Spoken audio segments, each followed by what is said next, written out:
Hello students, welcome back. आज अपन discuss करेंगे questions that is of combustion and flame. इसके अंदर आपके 3 पार्ट्स के अंदर क्वेश्चंस को डिवाइड करा है। फर्स्ट पार्ट इज एक्सरसाइज 1, जो कि आपके कौन सा होगा, आपका लर्निंग बेसिस पे होगा, जो आपने चैप्टर के अंदर लर्न करा है, नॉलेज गेन करिए। सेकंड, थोड़ा सा आपका लेवल एनहेंस करके आपको क्वेश्चंस उसके अंदर होंगे। और जो आपका थर्ड लेवल है वो होगा आपका एग्जामिनेशन, यानी कि जो आपका ओलंपियाड्स के अंदर जो क्वेश्चंस आते हैं इस पर्टिकुलर चैप्टर से, उससे रिलेटेड उसके अंदर क्वेश्चंस होंगे। So let's start with exercise first. So exercise first, question number first. In which zone of a candle flame does complete combustion takes place? Candle flame, ये आपका क्वेश्चन आया है candle flame से, that is the zones of candle flame. तो उसके अंदर अपन ने देखे थे 4 जोन्स होते हैं, तो इसमें क्वेश्चन वहां से आया in which zone of a candle flame does the complete combustion takes place. तो कंप्लीट कंबशन कौन से जोन के अंदर होता है? इसमें आपको 3 जोन दे रखे हैं, that is inner zone, outer zone, middle zone and all of the 3 zone. इसके अंदर एक 4th जोन है, वो आपको नहीं गिवन है, that is the base zone. तो कंप्लीट कंबशन कौन से में होता है? एक तो होता है आपका आउटर मोस्ट जोन के अंदर और एक होता है आपका बेस जोन के अंदर। Getting? So according to the option, which option is correct? That is outer zone. So option B is correct. Getting? Moving on to the question number second. What does question second says?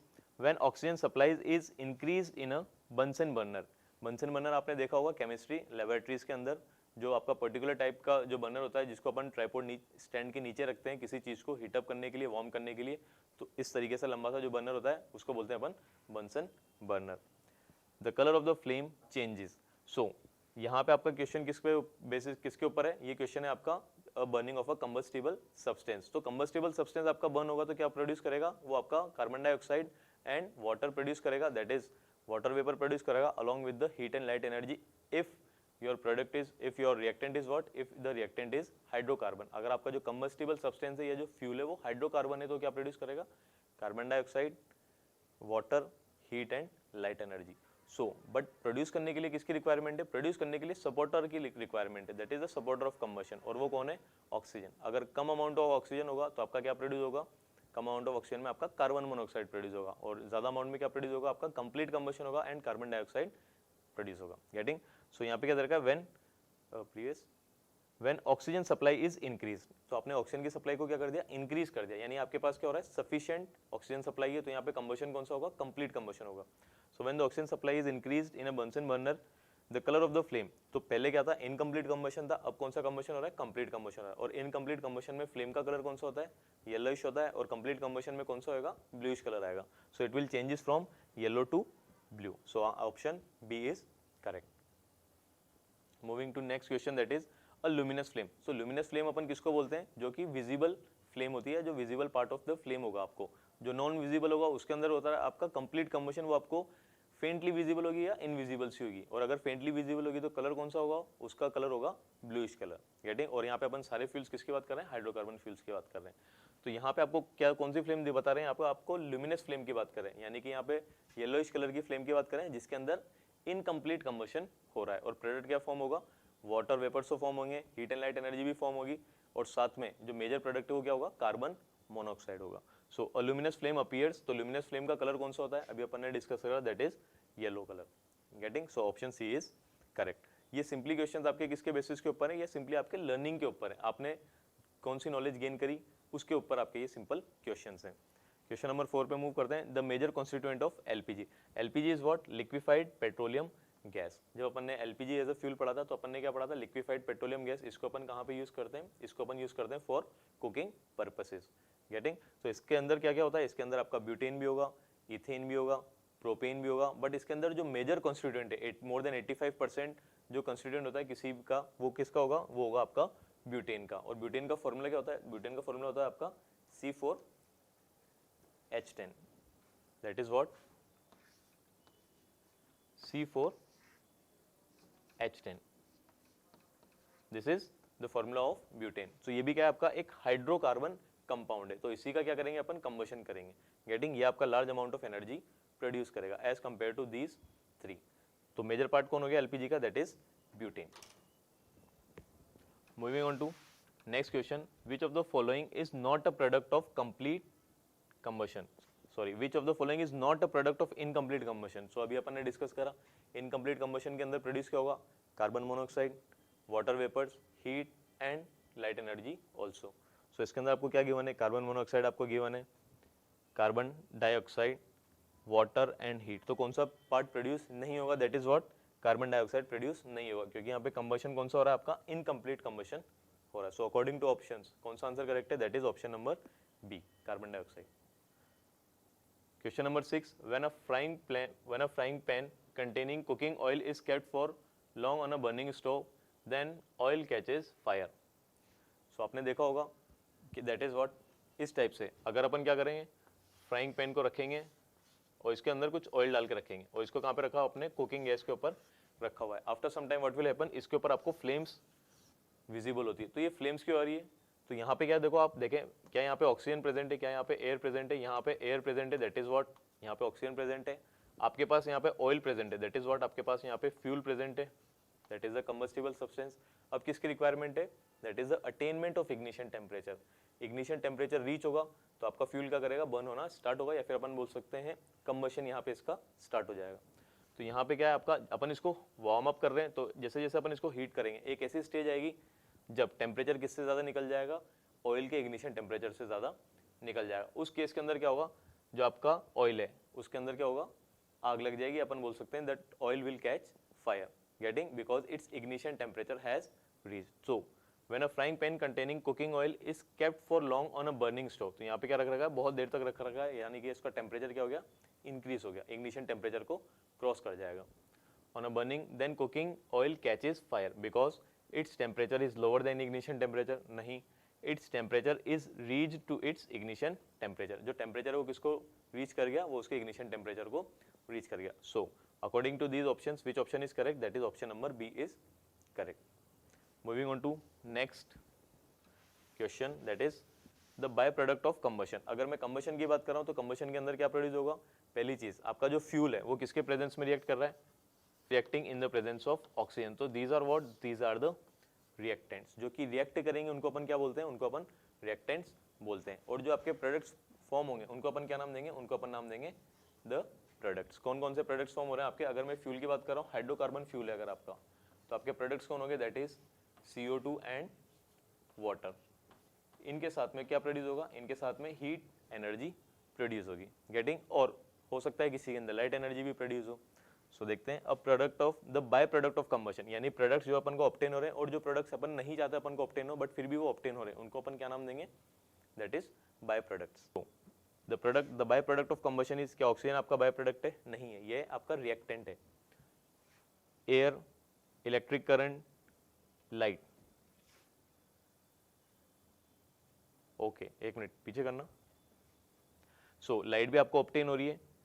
The by product of combustion is, okay the by product of combustion is, the by product की बात कर रहे हैं यहाँ पे अपन, उनकी बात नहीं कर रहे जो अपन को नहीं चाहिए, अपन किनकी बात कर रहे हैं, जो कि आपको मिल रहे हैं। तो कौन कौन सी चीज आपको मिल रही है, आपको मिल रहा है यहाँ पे कार्बन डाइऑक्साइड, आपको मिल रहे हैं यहाँ पे water vapours along with what, heat and light, ठीक है। एनर्जी की फॉर्म में आपको क्या मिल रहा है, हीट एंड लाइट मिल रहे हैं। सो एयर तो आपको नहीं मिल रही, गेटिंग, एयर को अपन सभी की, अपन सबको क्लासिफाई करके बात कर रहे हैं यहाँ पे, जैसे कार्बन डाइऑक्साइड की बात नहीं कर रहे हैं, यहाँ पे सभी गैसेस की बात कर रहे हैं, ठीक है, that was the part of air. तो अपन ये पर्टिकुलर ऑप्शन को अपन रखते हैं साइड में। इलेक्ट्रिक करंट ये तो बिल्कुल इररिलेवेंट है, ऑक्सीजन भी बिल्कुल इररिलेवेंट है। ऑप्शन बी क्या कह रहा है, लाइट, एंड ऑप्शन डी क्या कह रहा है, air. So which option is more correct, light is more correct, क्योंकि ये सभी गैसेस के अंदर मिलेगी। अगर मैं एयर की बात कर रहा हूँ तो एयर के अंदर आपको बाकी सारी गैसेस अवेलेबल नहीं होंगी, गेटिंग। सो इसके लिए आपका आंसर आएगा that is B. Moving on to next question, calorific value of a fuel may be defined as, so calorific value क्या होती है, calorific value अपन किस तरीके से निकाल सकते हैं, यूनिट मास को बर्न करने से जो अमाउंट ऑफ एनर्जी निकलेगी उसको अपन क्या बोलेंगे, उसकी कैलोरीफिक वैल्यू बोलेंगे। इस तरीके से अपन उसकी एफिशिएंसी भी क्रिएट या एफिशिएंसी भी बताते हैं। सो कैलोरीफिक वैल्यू क्या होती है, the amount of heat produced when 1000 kg of a fuel is completely burn. So यहाँ पे इन्होंने क्या करा, कुछ मास है जिसको इन्होंने कांस्टेंट कर दिया, क्या हमेशा आपको इतना ही मास बर्न करना पड़ेगा कैलोरीफिक वैल्यू निकालने के लिए, देखते हैं, नहीं। The amount of heat produce when 1 gram of fuel is incompletely burn, तो ये तो आपका वैसे ही ऑप्शन इररिलेवेंट हो गया, क्योंकि यहाँ पे कंबशन कौन सा हो रहा है, इनकम्प्लीट हो रहा है। Third option, the amount of heat produce when 10 gram of fuel is completely burn, तो यहाँ पे आपका क्या हो रहा है, कंप्लीट कंबशन तो हो रहा है बट आपका फ्यूल क्या ले लिया आपने, एक स्पेसिफिक ले लिया, that is what, 10 gram, okay. Moving on to the next, the amount of heat produced in kilojoules, because it is the energy of, because it is the unit of energy when unit mass of fuel is completely burn. तो यहाँ पे क्या लिखा हुआ है, unit mass, यानी कि आप क्या ले सकते हैं, एक पर्टिकुलर मास को आप क्या मान सकते हैं, स्टैंडर्डाइज मान सकते हैं। आप 1 ग्राम ले सकते हैं, 1 किलोग्राम ले सकते हैं। उसको बर्न करने से जो आपकी amount of heat energy produce होगी, तो पर्टिकुलर मास को बर्न करने से कितना amount of heat energy burn हो रही है वो क्या बताएगा उसका, वो उसकी कैलोरीफिक वैल्यू को डिफाइन करेगा। तो according to these option, which option is more correct, the option is D is more correct, because यहाँ पे आप क्या बर्न कर रहे हैं, एक यूनिट मास को बर्न कर रहे हैं, ठीक है। और जो अमाउंट ऑफ एनर्जी निकल रही है वो किस में निकल रही है, that is available in kilo joules. So option D is correct answer. Getting, moving on to next. Okay, so question number 9, which of the following fuels has the highest calorific value? So मैंने आपको एक table बनवाई थी जिसके अंदर अपन ने देखा था जो आपके सॉलिड फ्यूल होते हैं उनकी कंपैरेटिवली, जनरली अगर अपन बात करें तो उनकी कंपैरेटिवली वैल्यू क्या आएगी, कैलोरीफिक वैल्यू थोड़ी कम आती है as compare to liquid fuels, और सबसे ज़्यादा किसकी आती है, गैशियस फ्यूल्स की आती है। लेकिन गैशियस फ्यूल्स में भी सबसे ज़्यादा किसकी आएगी, जो हाईएस्ट कैलोरीफिक वैल्यू है वो किसकी है, वो है आपके हाइड्रोजन गैस की, that is 150 kilo joules per gram. So which of the following fuels has the highest calorific value? So petrol, LPG, natural gas and hydrogen. तो सबसे ज़्यादा कैलोरीफिक वैल्यू किसकी आएगी, हाइड्रोजन की आएगी। Option B is correct. Moving on to next, which of the following is not a necessary conditions?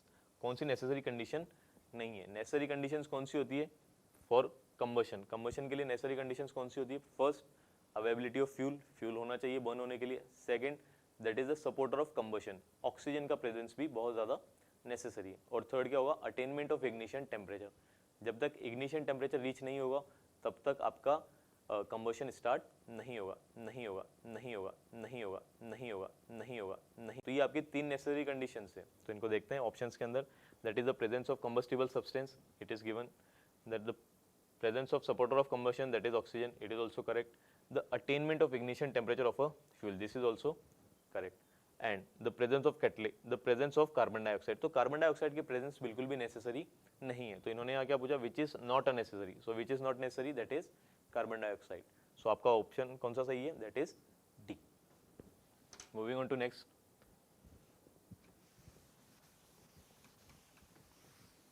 Okay, so question says the white marble of Taj Mahal is change to yellow because. अगर मैं ताजमहल की बात करूंगा तो कौन से कलर का है वो, आपका व्हाइट कलर का है। गेटिंग, बट नाउ डे उसका कलर कौन सा आपको दिखेगा, उसका आपका कलर दिखेगा हल्का सा येलोइश दिखेगा। तो वो जो येलोइश कलर है वो क्यों डेवलप हो रहा है उसके अंदर, so because of global warming, देखते हैं डिफोरेस्टेशन, देखते हैं फॉग एंड एसिड रेन। अगर मैं एसिड की बात करूं तो एसिड रेन की बात करते हैं अपन, एसिड रेन की। तो एसिड रेन क्या हो रहा है, जो आपका कार्बन डाइऑक्साइड्स हैं, सल्फर डाइऑक्साइड्स हैं, नाइट्रोजन डाइऑक्साइड्स हैं, जो इंडस्ट्रीज ताजमहल के आसपास में प्रेजेंट है, उनसे जो आपके क्या हो रहे हैं, वेस्ट गैसेज निकल रही है, वो क्या हो रही है, एटमॉस्फेयर में मिक्स हो रही है। और जब रेन आ रही है उनके साथ में मिक्स होकर क्या प्रोड्यूस कर रही है, they are producing what, acid rain. Because जो आपके नॉन मेटेलिक ऑक्साइड्स हैं वो कौन से होते हैं, they are acidic in nature. कुछ तो न्यूट्रल होते हैं और जनरली ज़्यादातर कौन से होंगे, they are acidic in nature, like carbon dioxide, oxides of nitrogen, sulphur dioxide, sulphur trioxide. Getting, so acid की वजह से क्या हो गया। अगर मैं मार्बल की बात कर रहा हूँ तो मार्बल किसका बना हुआ है, that is what, calcium carbonate. तो कैल्शियम कार्बोनेट के साथ कौन रिएक्ट कर रहा है, एसिड रेन रिएक्ट करिए, या अपन बोल सकते हैं एसिड रेन कैल्शियम कार्बोनेट को या मार्बल को क्या करेगी, कोरोड करेगी। इस वजह से उसके ऊपर क्या हो रहा है, उसके वजह से उसके ऊपर कौन सी लेयर आ जाएगी, एक येलोइश लेयर जनरेट हो जाएगी। Getting, so the correct answer is what, acid rain. Option D is correct. Question number 12 की बात करते हैं, that is sun produces heat and light energy. अगर मैं सन की बात कर रहा हूँ तो sun is what, sun is the ultimate source of energy. अपन को जितनी भी एनर्जी मिल रही है वो किसकी वजह से मिल रही है, because of the sun. Getting, so sun is the ultimate source of energy. Why it is an ultimate source of energy, तो वो प्रोड्यूस किस तरीके से कर रहा है इस एनर्जी को, बिकॉज ऑफ कंबशन, देखते हैं inflammation, no, nuclear reactions and photochemical reactions. तो ये क्वेश्चन, इसमें आपको थोड़ा सा देखना है, ये देखना है कि अगर मैं सन की बात कर रहा हूँ तो सन के अंदर क्या प्रेजेंट है, सन के अंदर फ्यूल प्रेजेंट है। कौन सा फ्यूल प्रेजेंट है, दैट इज हाइड्रोजन। कौन सा फ्यूल प्रेजेंट है, हाइड्रोजन। तो वहाँ पे हाइड्रोजन का कंबशन नहीं हो रहा, वहाँ पे क्या हो रहा है, जो हाइड्रोजन के एटम्स हैं वो क्या कर रहे हैं, आपस में कंबाइन हो रहे हैं। और क्या प्रोड्यूस कर रहे हैं, वो प्रोड्यूस कर रहे हैं हीलियम एटम्स प्रोड्यूस कर रहे हैं। तो यहाँ पे क्या हो रहा है, आपका जो छोटे छोटे एटम्स हैं वो कंबाइन करके बड़े एटम्स फॉर्म कर रहे हैं, यानी कि न्यूक्लियर का फ्यूजन हो रहा है। न्यूक्लियस क्या कर रहे हैं, आपस में फ्यूज हो रहे हैं। गेटिंग, तो इस टाइप की रिएक्शंस को अपन नाम देते हैं nuclear fusion reactions. Getting, so ये आपका किसके अंदर आएगा, it comes under nuclear reaction. So sun produces heat and light energy by nuclear reactions. Getting.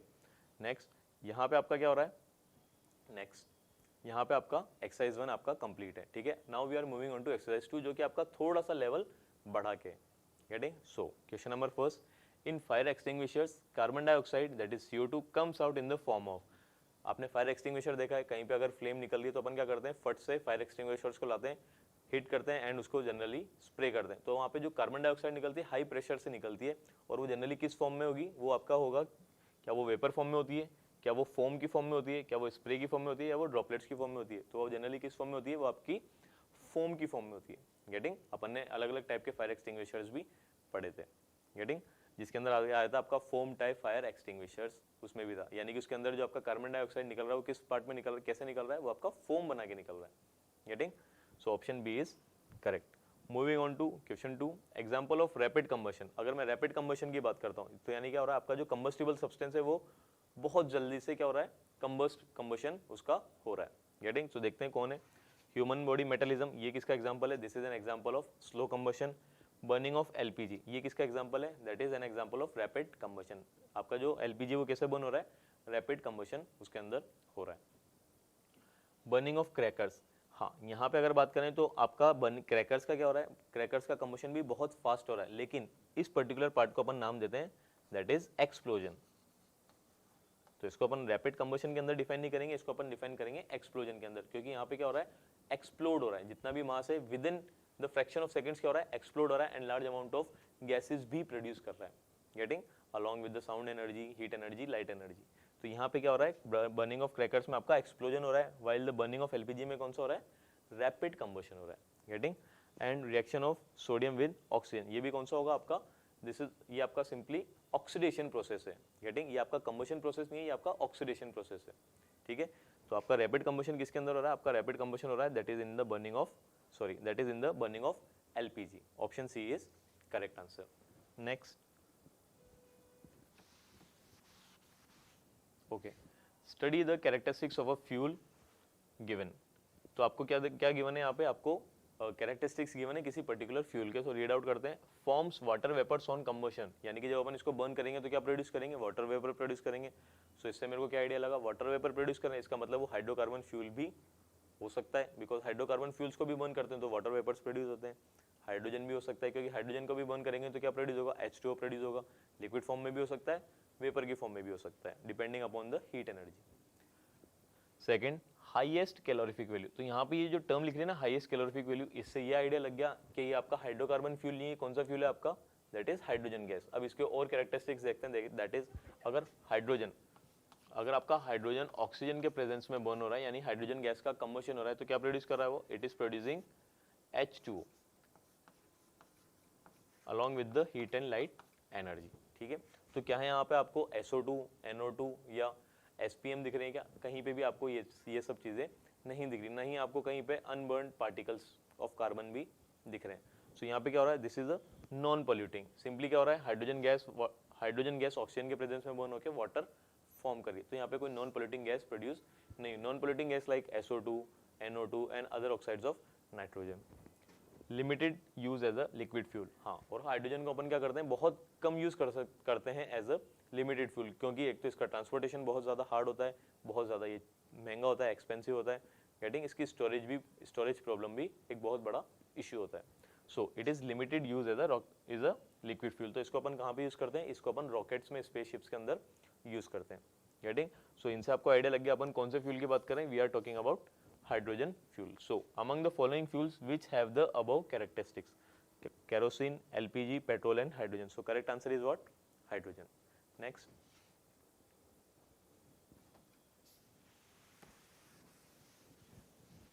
okay, so why is flame always pointed upwards? So आपने अगर flame की बात करें, अगर आपने flame देखी तो flame आपको किस टाइप से दिखती है, flame आपको इस टाइप से दिखती है, तो flame आपके हमेशा ऊपर ही क्यों होती है? So according to the options, first gases produced in flame are called, so देखते हैं, second भी देखते हैं, gases produced in the flames are hot, third hot gases are lighter and rises up। अपन को पता है यहाँ पे क्या हो रहा है, कंबशन हो रहा है, यानी कि यहाँ पे heat and light energy produce हो रही है, तो इसके आसपास जो भी गैसेस हैं वो क्या हो रही है, लाइक CO2 इनका टेम्परेचर क्या हो रहा है, इनका टेम्परेचर बढ़ रहा है। तो इनका टेम्परेचर बढ़ रहा है, इसका मतलब आपका फर्स्ट ऑप्शन क्या हो गया, फर्स्ट ऑप्शन आपका गलत हो गया। That is what, gases produce in the flames are cold. नहीं, gases produce in the flames are hot. Why it is hot, because of the heat of combustion. Getting? Second, gases produced in the flames are hot. This option is correct. And hot gases are lighter and rises up. Obvious है, जो hot gases होती हैं वो क्या करती हैं, वो ऊपर जाती हैं, और जो cold gases होती हैं वो उनकी प्लेस लेती हैं। So this option is also correct. So according to option which is correct, first and second नहीं, second and third, yes, this option is correct. So B is the correct answer. Moving on to question number 5. The head of a safety match contains. आपने क्या देखा होगा, safety match stick देखी होगी इस type से, उसके हेड पे क्या होता है, इस टाइप से आपको एक ब्राउनिश कलर का पार्ट दिखता है। इसको अपन किसके ऊपर रब करते हैं, इसको अपन मैच स्टिक के कॉर्नर पे लगा होता है इस टाइप से, दैट इज रेडिश पार्ट, इस टाइप से ब्राउनिश रेडिश पार्ट होता है जिसके ऊपर अपन मैच स्टिक को रब करते हैं, उस वजह से इसका कंबशन होता है। तो क्वेश्चन क्या कह रहा है, the head of a match contains, इसके अंदर क्या होता है। Getting?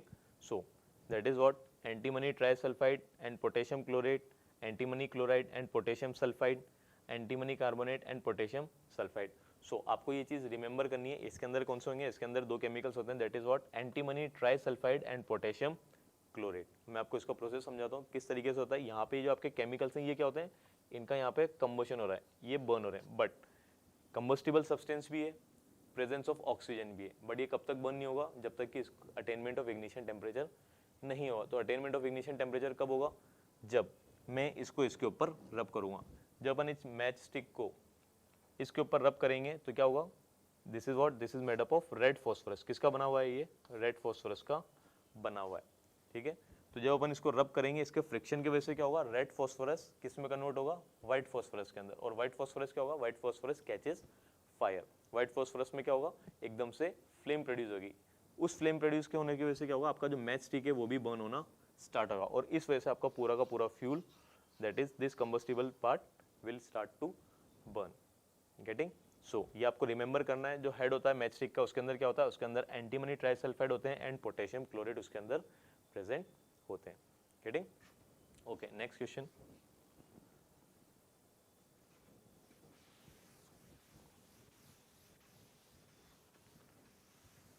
So now comes to the exercise number 3, that is what, previous year examination questions.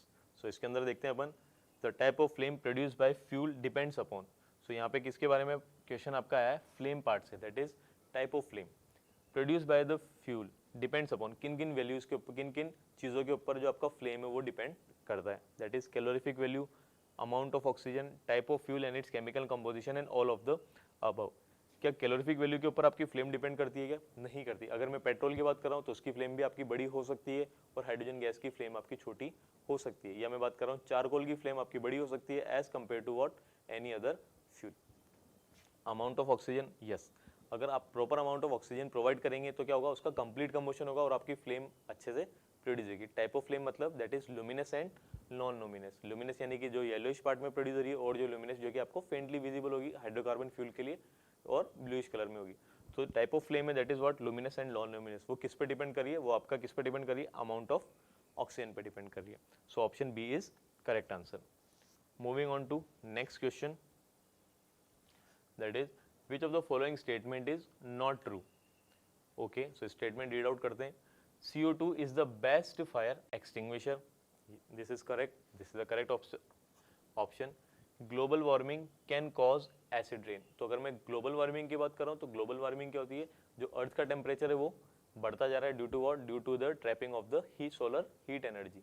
कौन ट्रैप करता है, कुछ गैसेज हैं लाइक क्लोरोफ्लोरोकार्बन है, ओजोन है, एंड आपका मीथेन है, कार्बन डाइऑक्साइड है। ये सब क्या करते हैं, ये सन की एनर्जी को ट्रैप करते हैं। इस वजह से धीरे धीरे क्या हो रहा है, टेम्परेचर बढ़ता जा रहा है। सो इसका इससे कोई लिंक नहीं है। Getting? Burning of coal and diesel releases sulphur dioxide gas. अगर मैं कोल और डीजल्स की बात कर रहा हूँ, सो कोल क्या हो गया आपका कार्बन प्रोडक्ट हो गया, और डीजल क्या हो गया आपका पेट्रोकेमिकल प्रोडक्ट हो गया, या हाइड्रोकार्बन प्रोडक्ट है। गेटिंग? दोनों के अंदर एज एन इम्प्योरिटी क्या प्रेजेंट होगा, दोनों के अंदर as an impurity sulphur present होगा।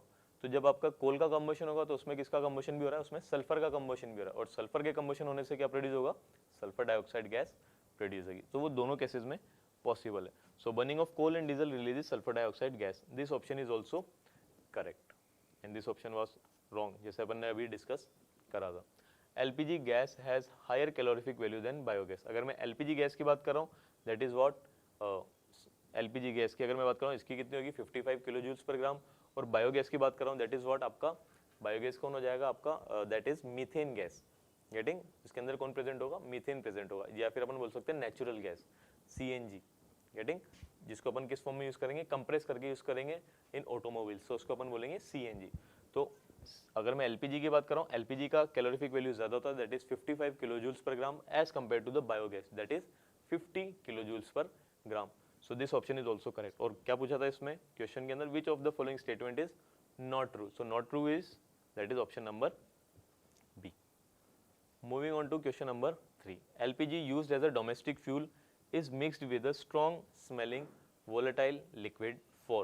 अगर मैं LPG की बात कर रहा हूँ तो LPG का कैसा होता है, LPG is odorless and colorless, ना तो इसका कोई कलर होता है ना ही इसकी कोई पर्टिकुलर स्मेल होती है। तो बट अपन LPG को कहाँ पे यूज़ करते हैं, अपन LPG को यूज़ करते हैं फॉर डोमेस्टिक पर्पसेस। तो अगर मैं LPG को डोमेस्टिक पर्पसेस के लिए यूज़ कर रहा हूँ और LPG लीक कर रही है, तो अपन को पता कैसे चलेगा, तो इसको पता करने के लिए, इसको डिटेक्ट करने के लिए इसके अंदर क्या मिलाया जाता है, एक फाउल स्मेलिंग यानी कि एक गंदी बदबू वाला एक सब्सटेंस मिलाया जाता है, जो कि लीकेज के टाइम क्या होगा, एलपीजी के साथ में वो चीज़ भी निकलेगी, यानी कि उसकी स्मेल बहुत ज़्यादा स्ट्रॉन्ग होगी, ताकि तीखी स्मेल होगी, ताकि आपको पता चले कि कहीं पे लीकेज हो रहा है।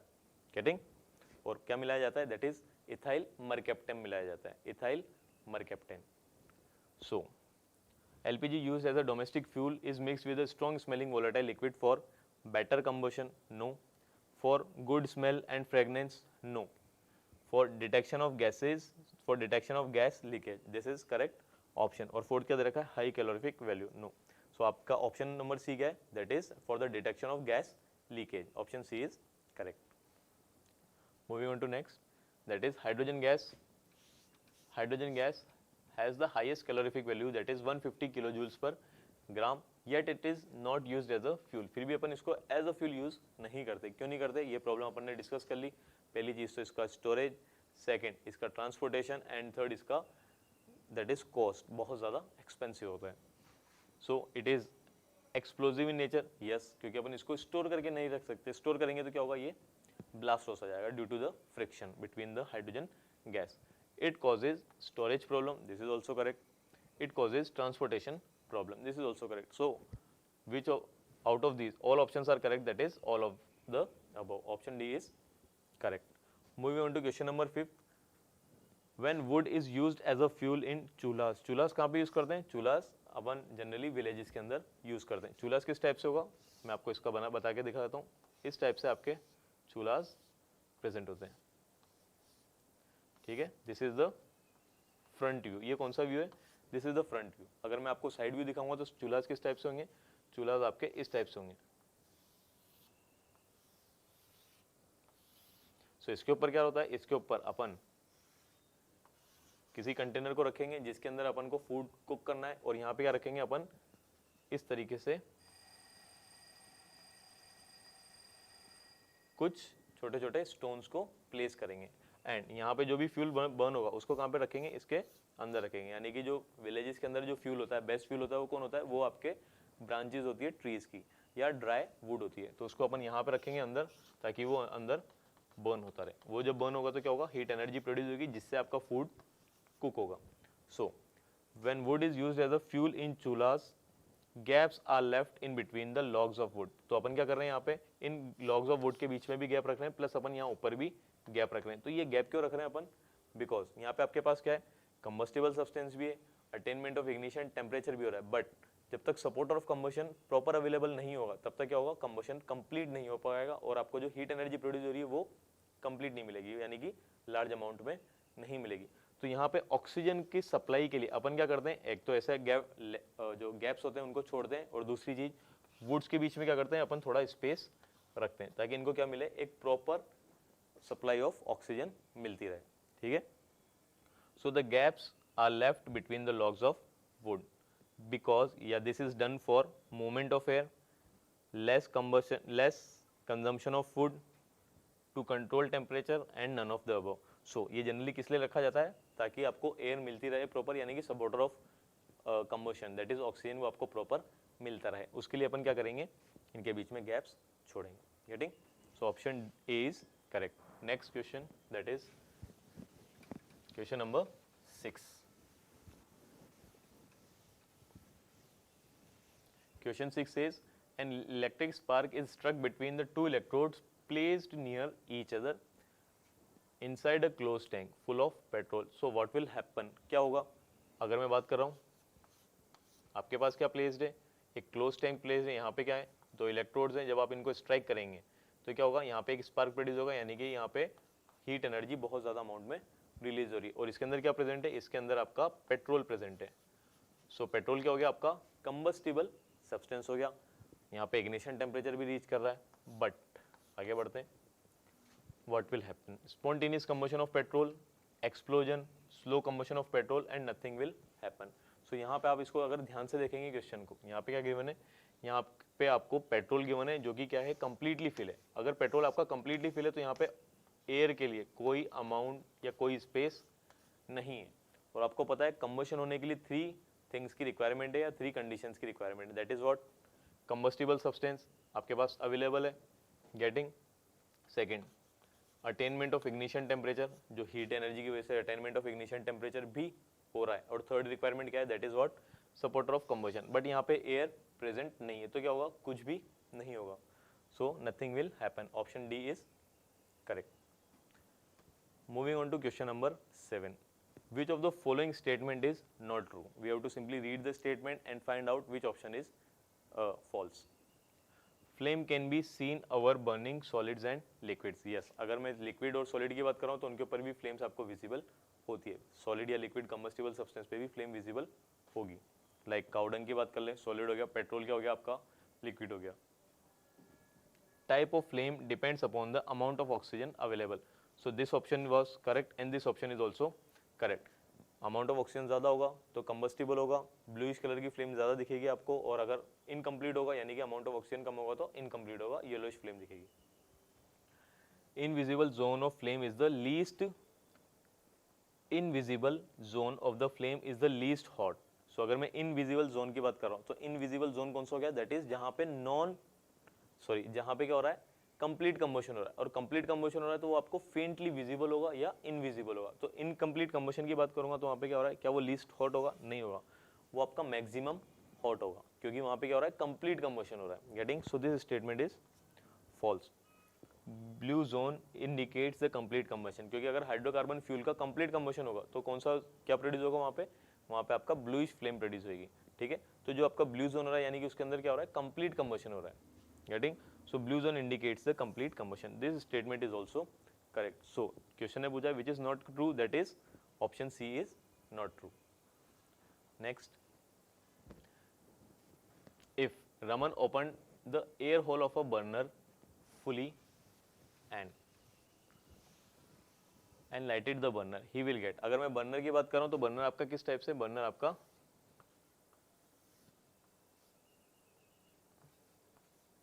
अगर आपने लैब के अंदर देखा होगा तो आपको बर्नर इस टाइप से विजिबल होता है. This is what a Bunsen burner. इसके यहाँ पे एक होल होता है.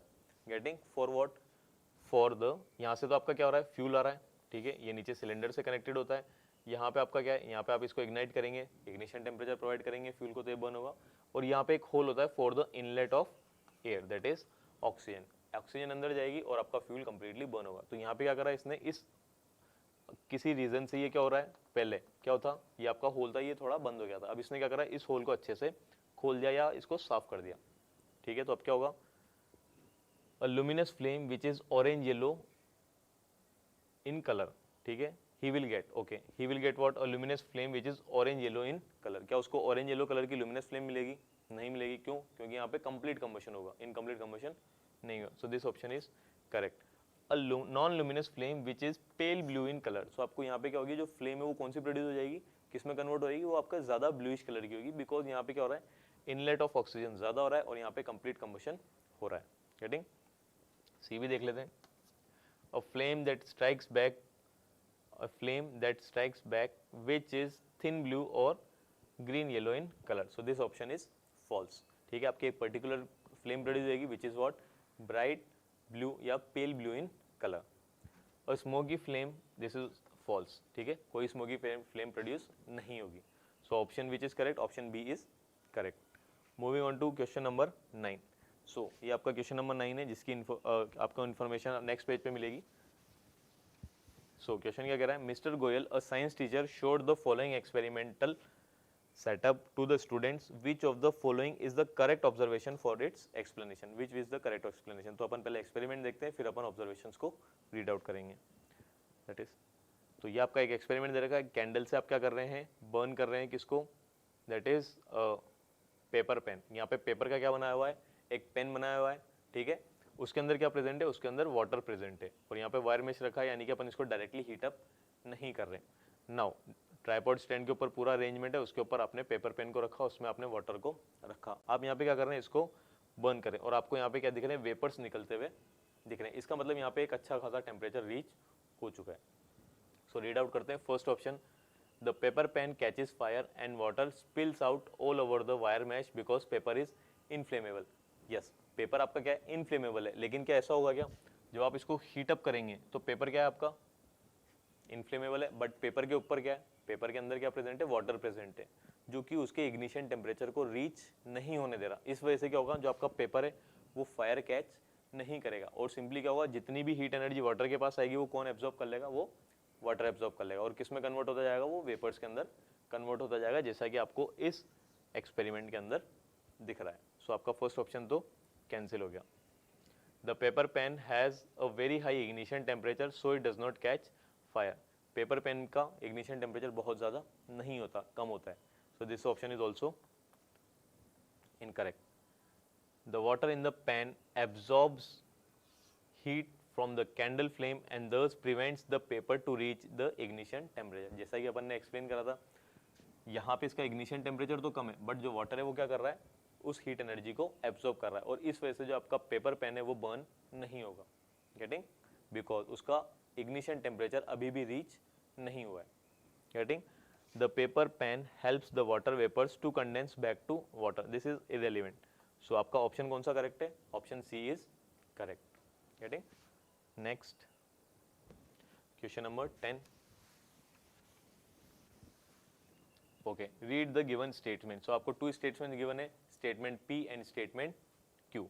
सो statement P says I am the most common fire extinguisher but not suitable for oil, petrol and electrical fires. तो इलेक्ट्रिकल फायर्स के अंदर, ऑयल के अंदर, पेट्रोल के अंदर अपन कौन से फायर एक्सटिंग्विशर को यूज नहीं करते, उसके बारे में बता रखा है। I am heavier than oil and also conducts electricity. क्या ये CO2 हो सकता है क्या, अकॉर्डिंग टू द ऑप्शंस, नहीं हो सकता। क्या ये कार्बन मोनोऑक्साइड हो सकता है क्या, आपको पी के लिए क्या गिवन है, identify P and Q respectively, यानी ये this is for the P and this is for Q. So इस इंफॉर्मेशन से मेरे को पी क्या लग रहा है, क्या कार्बन डाइऑक्साइड हो सकता है, नहीं हो सकता। क्या ऑक्सीजन हो सकता है, नहीं हो सकता। क्या वाटर हो सकता है, yes it can be water. तो आपके कौन कौन से ऑप्शन सही हैं, B and D are correct हो सकते हैं, आपके ये सही हैं। तो बट इसको करेक्ट करने के लिए अपन को क्यू भी देखना पड़ेगा। तो अगर मैं क्यू की बात कर रहा हूँ, I am an excellent fire extinguisher and most suitable for oil, petrol and electrical fires. Getting, I am also a blanket, I also form a blanket around the fire and bring down the temperature of the fuel. It is obvious। अगर मैं carbon dioxide की बात कर रहा हूँ तो carbon dioxide क्या आपका एक बेस्ट फायर एक्सटिंग्विशर है, जो कि क्या होगा, जब वो बाहर निकलेगा तो हाई प्रेशर में निकलेगा, और अपने साथ में जो भी अंदर फॉर्म हुआ है, जो भी सॉल्यूशन फॉर्म हुआ है, उसको भी साथ में लेके निकलेगा एज अ फॉर्म। तो ये जो स्टेटमेंट है कि वो किसके लिए बात कर रहा है, वो आपका बात कर रहा है कार्बन डाइऑक्साइड के लिए। सो अगर मैं बी और डी में कंपेयर करूं तो आपका मोर करेक्ट ऑप्शन क्या है, दैट इज डी, यानी कि पी क्या हो गया आपका H2O, और आपका क्यू क्या हो गया, दैट इज कार्बन डाइऑक्साइड। सो ये थे आपके क्वेश्चंस एक्सरसाइज 1, 2 एंड 3 के of chapter combustion and flame के। Okay guys, thank you.